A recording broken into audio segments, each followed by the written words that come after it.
Kathy Moyer, and I'm the third grade teacher at Mount St. Mary's, and our children would like to read for you this morning. Hi, my name is Alexa, and I'm going to read Horse Guest today. He did it again, Stevie Lake said, peering over the half door into the stall. Lisa Atwood sighed. Carl Hansen just shook her head in dismay and opened the stall door. The horse inside, a big chestnut gelding named Magoo, rolled his eyes and snorted at her. He shifted his weight nervously from leg to leg, but he didn't move. That was because he had managed to get a pile of the stall's straw bedding built up between his legs. If we hadn't had given him a few more hours in there, he wouldn't have been able to move at all, Lisa commented. Hold him still for a second, will you? Carol said. I'll get some of this straw out of the way, and then we'll take him out and put him in cross ties in the aisles. That will make it easier to work on him. The three girls set to work. Being best friends, they didn't have to talk much to work together perfectly as a team. Lisa stepped forward and slipped a halter onto the horse's head. Then she held him a while. Carol pushed some of the straw out from under his belly. Carol was careful to keep one hand on her horse's side to let him know where she was. Magoo was by nature a nervous and easily startled horse, and she didn't want him to get scared and kick her. Meanwhile, Stevie was in the aisles unpacking the bucket that contained Magoo's first aid and grooming kit. Do you think we should hot soak his foot again today? She asked Lisa as Lisa led Magoo into the aisles and cross-tied him. It can't hurt, Carol said. She glanced carefully at Magoo's slightly swollen left foreleg. Judy says it's not getting better as quickly as she'd like. Judy Barker was the first aid vet who treated the horse at Pine Hollow Stables. Pine Hollow was where Carol, Stevie, and Lisa lived. It was also where the three girls had decided to form the Saddle Club, which had only 2 years. Members had to be horse crazy, and they had to be willing to help each other out. The 3 founding members of the club had been talking to Judy a lot lately. That was because of Magoo. It was early January and the girls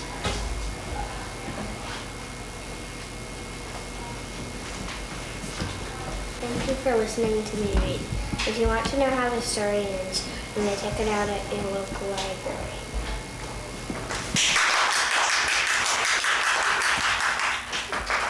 My name is Lane and I'm reading Spring Hill Jack. Meanwhile, back at the orphanage, the superintendent's assistant had made a horrid discovery. "Mr. Killjoy," she said, bursting into the office where the superintendent was doing the accounts. He often did them late at night to avoid being overseen. What, he said, hiding the brandy.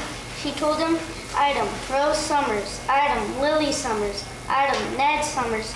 She said, condition, missing together with one institutional blanket, one loaf of institutional bread, last week's quality, and one item of personal property, to wit, a forbidden locket and chain. He gaped in horror. And when was this discovered, he said? At 8:30, said Miss Gaskett, when I was going on my rounds as laid down in my conditions of service. All the beds I looked in, everyone blessed one was full of kids and all asleep as per the rules and the regulation.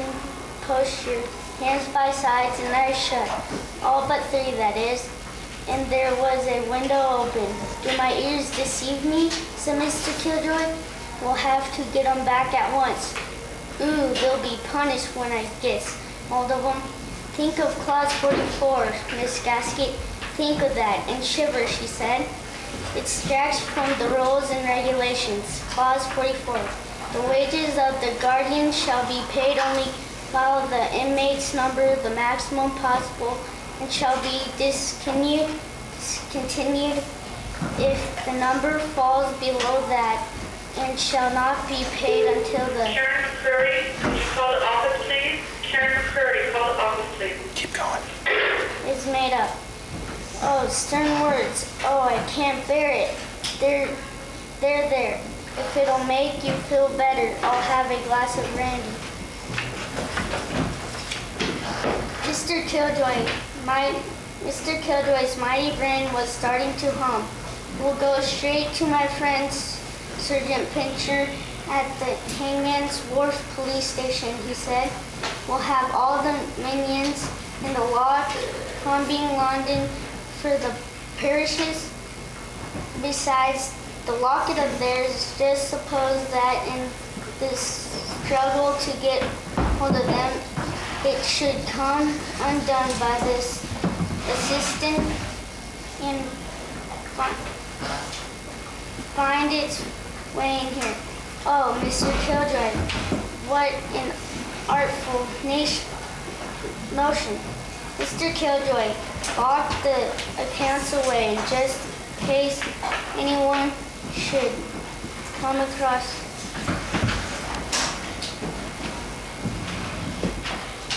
Thank you for listening to me read. If you want to know how the story ends, you can check it out at the local library. Hi, my name is Colin and I'm going to read Star Wars. On the Death Star, Luke was led into the throne room, the Emperor's throne room. Vader handed Luke's lightsaber to the Emperor. "Ah, the Jedi weapon," said the Emperor to Luke, "much like your father's, and like him you will soon call me master." "Never," said Luke, "soon I will die and you with me." The Emperor laughed. "Oh, you think the rebel fleet will win? You think your friends will get to the bunker and destroy the shield? They have walked into a trap. We were waiting for them. The fleet is lost." The Emperor cackled. He put Luke's lightsaber down near Luke. His friends killed. Luke couldn't stand by and let it happen. His lightsaber flew into his hand. He swung it at the Emperor. Suddenly, Darth Vader also had a lightsaber. The two blades sparked. Luke turned to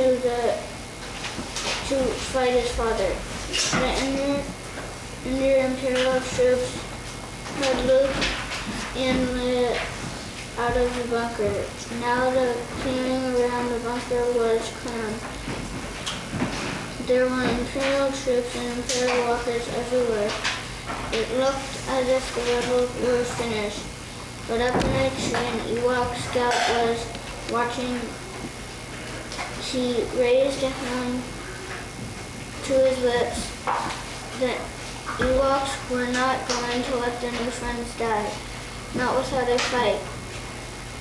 They threw themselves into the attack. Suddenly, rocks rained down on the stormtroopers' heads. They didn't know what had hit them. The Ewoks were badly outnumbered, but nobody knew the forest the way they did. When the stormtroopers tried to chase the Ewoks, they got caught in Ewok traps. The Ewoks flew from the tree on homemade hand gliders. They seemed to be everywhere at once. The stormtroopers didn't know where to attack first. It was rocks against lasers, and the rocks were winning. Soon the stormtroopers were fighting for their lives. Chewie fought side by side with the Ewoks. They captured an Imperial Scout Walker. Chewie took over the controls. During the battle, Han and Leia ran back into the bunker. This might be their last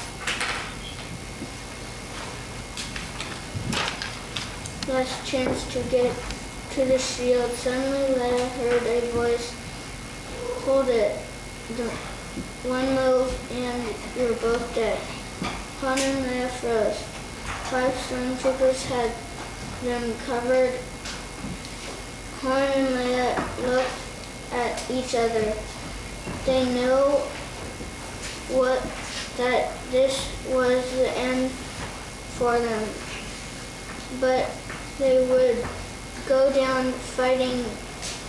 "You know I love you," said Han. Leia nodded. They spun around and pulling out their laser guns. The air cracked with lasers fired. When the smoke cleared, all 5 stormtroopers. Thank you for listening to me read. If you want to listen to the end of the story, check it out at your local library.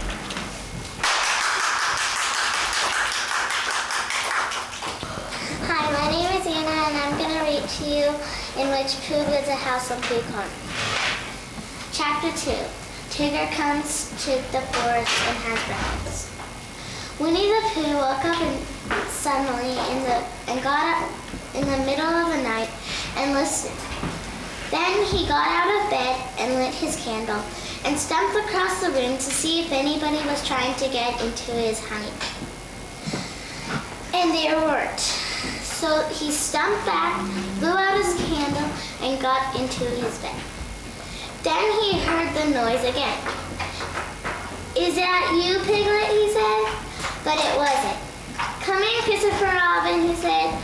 But Christopher Robin didn't. "Tell me about it tomorrow, Ear," said Pooh sleepily. But the noise went roar, roar, roar. "And whatever it was," said Pooh. And Pooh found that it wasn't asleep after all. He wasn't asleep after all. "What can it be?" he thought.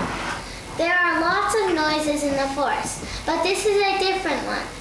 It isn't a growl, and it isn't a purr, and it isn't a bark, and it isn't the noise you make before beginning a piece of poetry, but it's a noise of some kind, made by a strange animal. And he's making it outside my door. So I shall get up and ask him not to do it." He got out of his bed and opened his front door. "Hello," said Pooh, in case there was anything outside.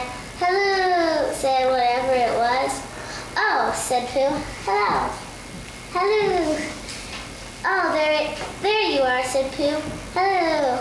Hello," said the strange animal, wondering how long it was going to go on. Pooh was just going to say hello for the 4th time, but when he thought that he wouldn't speak, so he said, "Who is it?" Instant. "Me," a voice. Oh, said Pooh. Well, come here. So whatever it was, he came here, and in the light of the candle, he said, Pooh looked at each other. I'm Pooh, said Pooh. I'm Tigger, said Tigger. Oh, said Pooh. For he had never seen an animal like this before. Does Christopher Robin know about you? Of course he does, said Tigger. Well, said Pooh, it's the middle of the night, which is a good time for going to sleep. Thank you for listening to me read. If you want to listen to the rest of the story, check it out at your local library.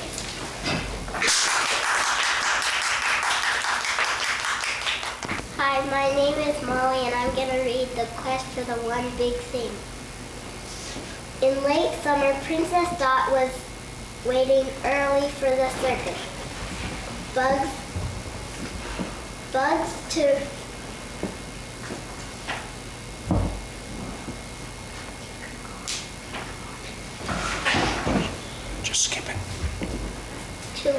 the ant colony for the harvest.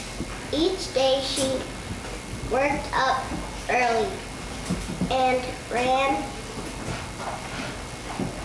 to look for her friends. Dot checked and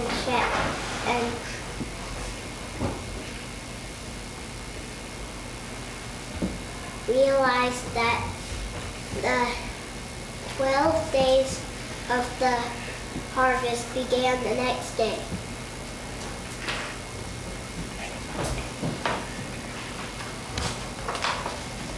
In the morning,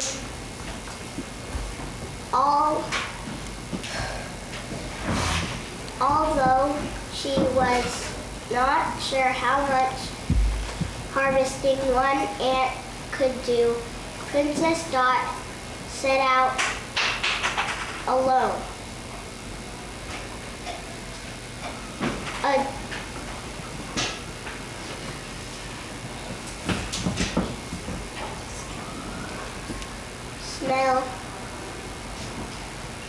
A mouth-watering, yummy smell floated through the air.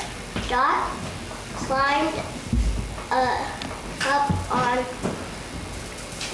a blade of grass. Suddenly, a dew knocked her over, and she tumbled and toppled and landed on an enormous pillow sticky thing. Dot licked sweet goo off her legs and smelled. This was going to be a great harvest if she could just get this one big thing back to the colony. Dot tried lifting it, but it was too big.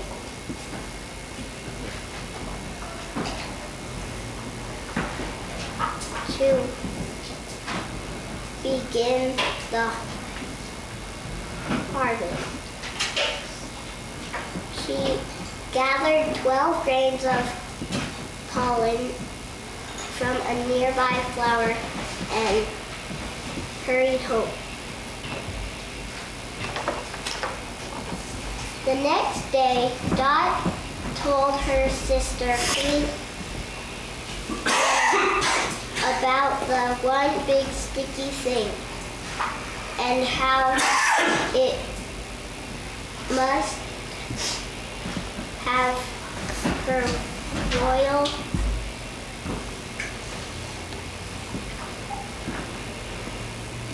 The two ants set off. The one big thing looked ever bigger and stickier today. Thank you for listening to me read. If you want to find out the end of this book, check it out at your library.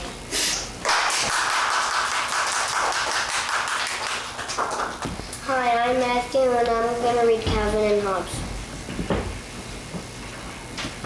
Oof! Catnip. Now a quick light does in the manner of cats. I know what it means. Free, haha. This walk goes to my house. I know that. Your house is over there. Want me to draw you a map of how to get there? Obviously, I'm not going to my house. It's a lot more obvious that you're not coming to my house. I have to stay here until my mom gets here. What says who? My mom and your mom. You think I made this up? You think I want to be here? Well, it's my mom's rule that you can sit in our yard, but you can't come in the house. Your mom didn't say that. Let me in. Your mom said I could stay here. Now go away. You can wait in a tree. I'm telling, hello, Calvin won't let me in. Shh, okay. In fact, why don't you go in ahead of me? Just remember, a big orange surprise waiting for you. Don't be scared. Yeah, I'm trembling. I'll just step away back here. This is your big orange surprise. Doggone it all, didn't you count? Here's your tiger. He was by the door. What's with the tie? Hello, Susie, come on in. My mom don't call and say I could go home yet, did she? You're dressed up for a girl. Would you care for a snack, Susie? Okay, thank you. Well, what have you got to say for yourself? When one entertains female friends, one should try not to look quite as seedy as certain you named tires. Party. Habitually do. Who's entertaining? Who's a female friend? Who looks seedy? You spotted it. You spotted tie just this thing when you're wearing stripes. Tigers have a natural flair for casserole chick. I can't believe this. Why didn't you kill her when she came in the door? By the way, if you had made proper instructions, we might have smooched her and here, let me adjust the narrow end of your tie above inches. What happened to you, Hobbs? And I had a frank adjust of ideas. What are you doing, homework? What? I wasn't sure I understood this chapter, so I reviewed my notes from the last chapter, and now I'm reading this. You do all that work? Well, now I understand it. I used to think we're smart. Where's she? In the living room. Susie. If you would like to know how this book ends, check it out at your local library.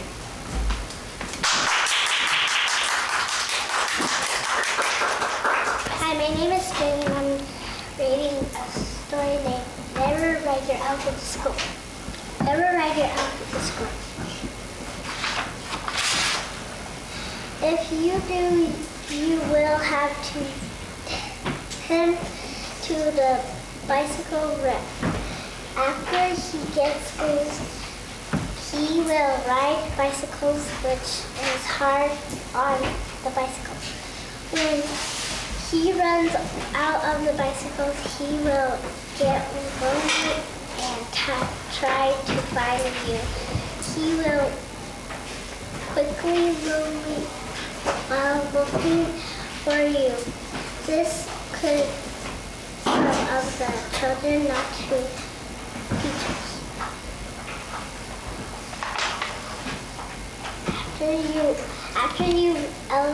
After your elephant finds your classroom, he will sit outside and cry. When you ask the teacher if he can't come in because he's lonely, the teacher will think you're joking and say,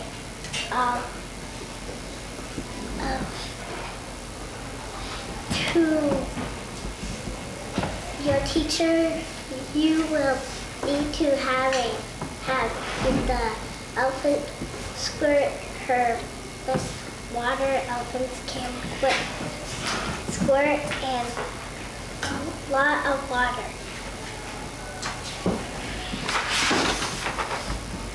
By this time, school will have started and it will be too late to take your elephant home. We'll have to find a very strong chair and desk for him. This could take until recess. The wanted be very happy. Those are just some of the reasons why you should never ride your elephant to school. But if you do, you should know these at recess. Your elephant will want to play soccer. His trunk can cause problems. Never be the bully. He can kick very, very hard.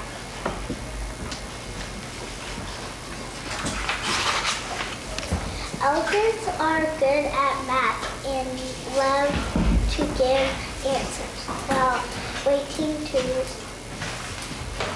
Thank you for listening to me read. If you want to check out this,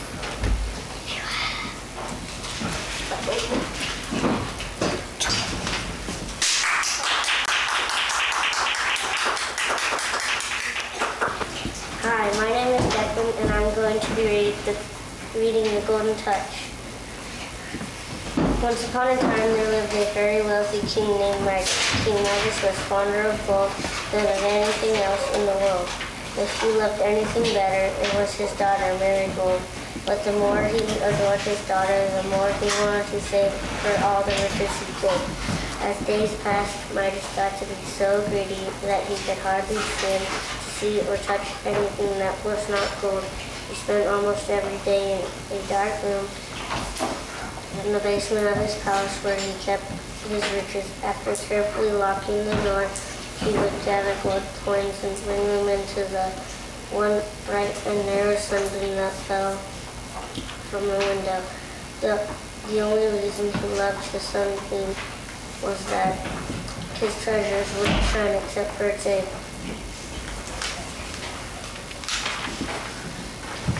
Midas was in his treasure room one day when a shadow fell over the heaps of gold. King Midas quickly looked up and saw a strange young man standing in the sunbeam. "You are wealthy, King Midas," the stranger said. "No other room on earth contains as much gold and riches as you have in this room." "I have done rather well," answered Midas, "but I could always use more."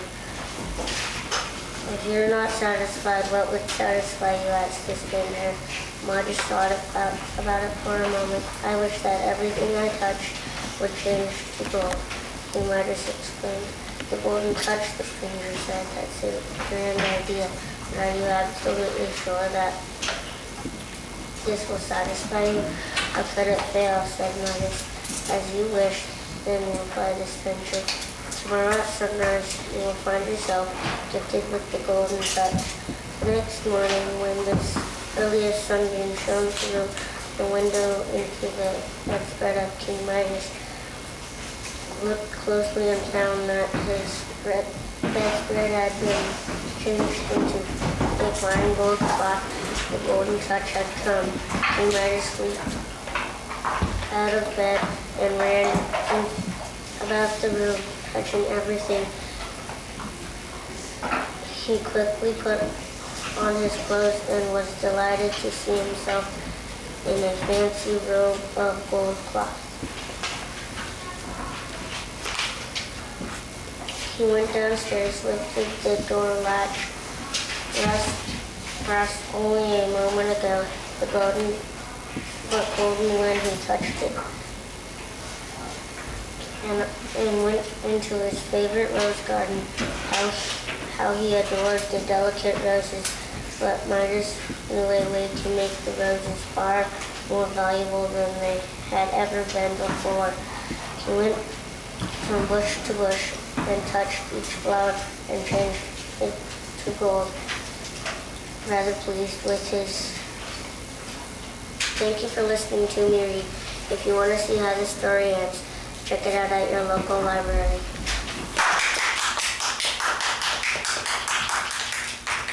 My name is Wes, and I'm going to read for you today. Do you have the time, Lydia? Once there was a little girl named Lydia. She lived with her father, who was a florist, and Andy, who was her brother. Their house was on a tropical island in a warm and nosy sea. Every day, Lydia's father was busy in his greenhouse where the plants and flowers grew so tall they needed holes in the roof to breathe. Every day, Lydia was busy painting pictures, reading books, hammering nails, gathering shells, sewing clothes, and baking cakes. Lydia was so busy doing so many things. She left things unfinished. She never finished anything. Andy didn't do anything because he didn't know how to. If he asked Lydia to help him do something, she always said, no, no, no, no. I haven't got time. Whenever her father heard Lydia say, no, no, no, no, I haven't got time, he always said, oh, no, oh, oh. If you take time, you can have time. But Lydia was too busy to listen. One bright and early morning, as Andy splashed along the beach, he found an empty lobster trap. He dragged it home and into Lydia's room, where she sat sewing a dress for the cat. Look, she shouted, a racing car. Please, oh please, Lydia, fix it for me so I can be in doctor's race. The prize is a dog. Without looking up, Lydia said, no, no, no, no, I haven't got time. The race is this afternoon. Please, Andy. Lydia stopped sewing long enough to look at the lobster trap. All right, I'll fix it. But later. You don't care? Cried Andy. I said, I'll fix it, didn't I? Andy looked. Thank you for listening. If you want to hear the rest of the story, please check it out at at your local library.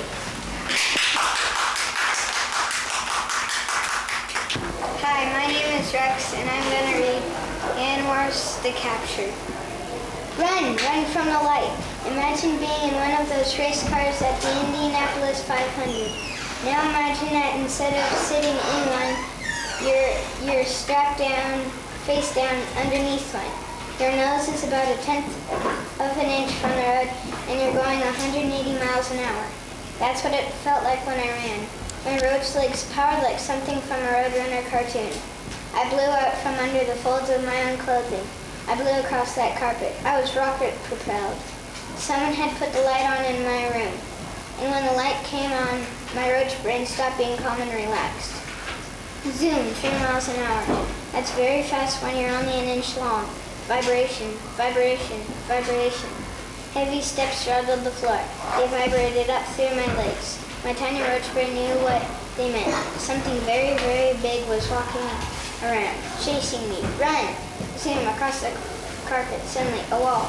Up, left, right, which way? Vibration, vibration, vibration.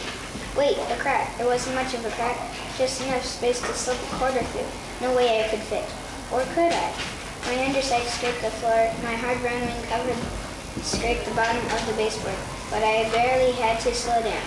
I was in the wall. Ha! The big things that rattled the floor would never catch me now. I was safe here. A nail as thick as a tree trunk stuck up from the wood. I went around it. On either side of me I saw bright straight lines of light that seemed to go on forever. They were cracks beneath the baseboards. To one side a thick shiny slab with irregular edges into the wall. The edge of the kitchen linoleum. High above I could see more lights, more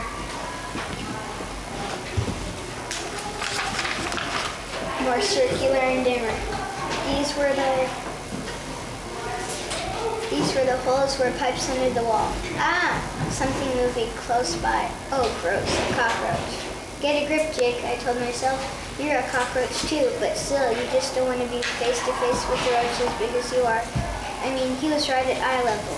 The other roaches kind of felt me, sweeping me, over me, tangling briefly with my antenna. We said hi. At least we said the roach version of hi, which wasn't really hello. It was more like, oh, you're a roach too. Now in the darkness inside the wall, I felt calmer. The electric fear was gone. The suddenness of the light had been the problem, that and the vibration. I could still feel the vibrations, but they were different now, further away. Okay, I'd had enough of being a roach. It was time to get to some safe place, demorph, and find out who had been in my room. Why was someone in my room a few minutes earlier and they would have caught me in mid-morph? Stupid of me. Stupid, stupid. Where could I go to demorph? The garage? Yes, the garage. There wasn't anywhere, and I sure didn't want to watch myself morph again. Through the kitchen, out under the back door. That was the way. I went to the bright crack ahead of me, the kitchen. Thank you for listening to me read. If you want to know how the story ends, check it out at your library.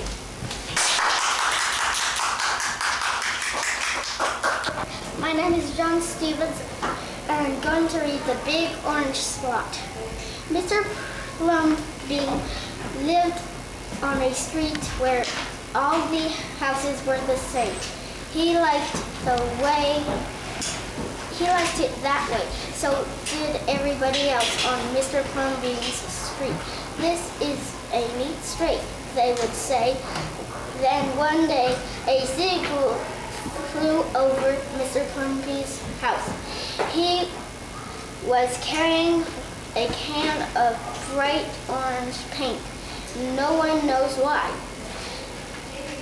And he dropped the can on no one knows why, right over Mr. Plumbean's house. It made a big orange spot on Mr. Plumbean's house.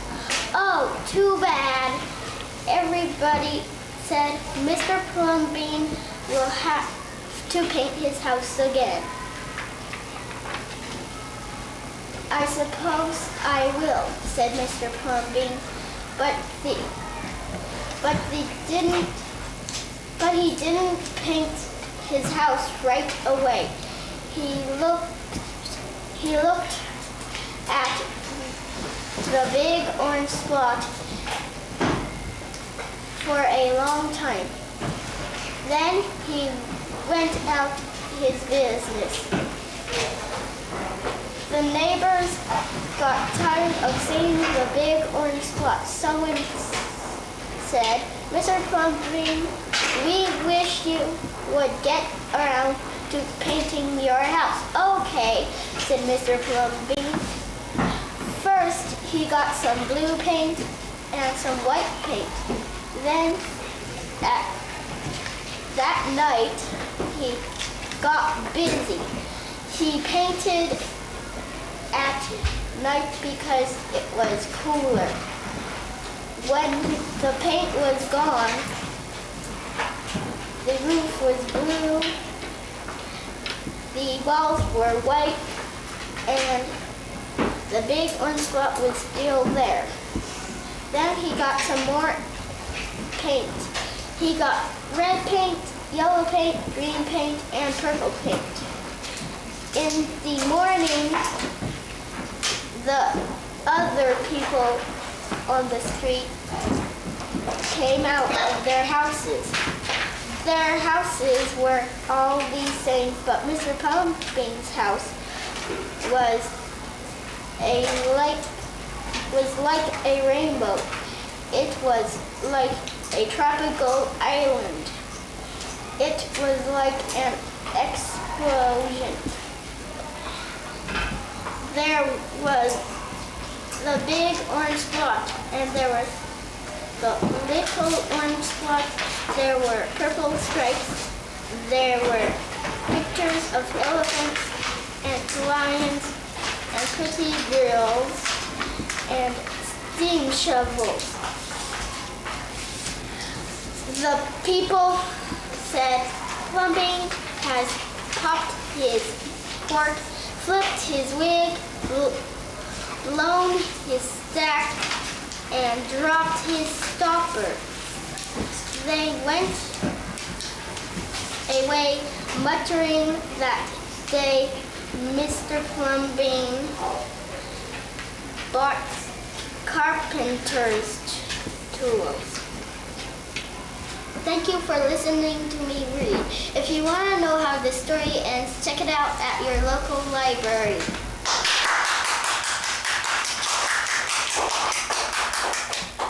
Reading rocks! What does reading do? Rocks! What grade are you in? 3rd! And what school do you go to? Mount St. Mary's! And what do you like? Reading!